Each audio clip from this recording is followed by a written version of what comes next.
Another quick Oracle clip.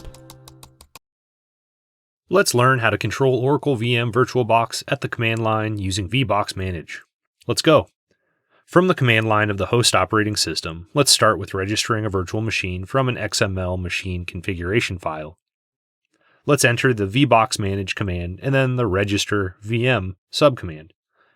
Let's identify the file path to the configuration file and enter it after the registervm subcommand. The configuration file is a .vbox file found in the subfolder of the VirtualBox VMs directory.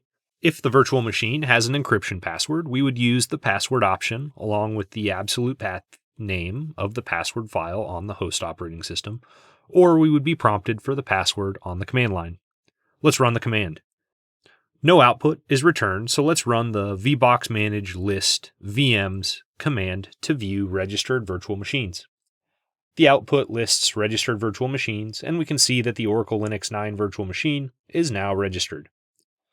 Newly registered virtual machines cannot have the same UUID as a virtual machine that is already registered. And ensure that the XML machine configuration file is in the machines folder prior to registration. If you're creating a new virtual machine, you can use the register option at the end of the VBoxManage createvm command to register the virtual machine at the time of creation. Here we have a VBoxManage createvm command with the name option, OS type option, and finally the register option that will register this newly created virtual machine when we run it.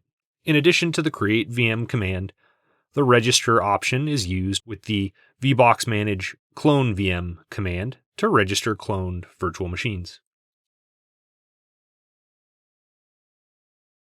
You can see more clips here, and don't forget to subscribe to always get the latest.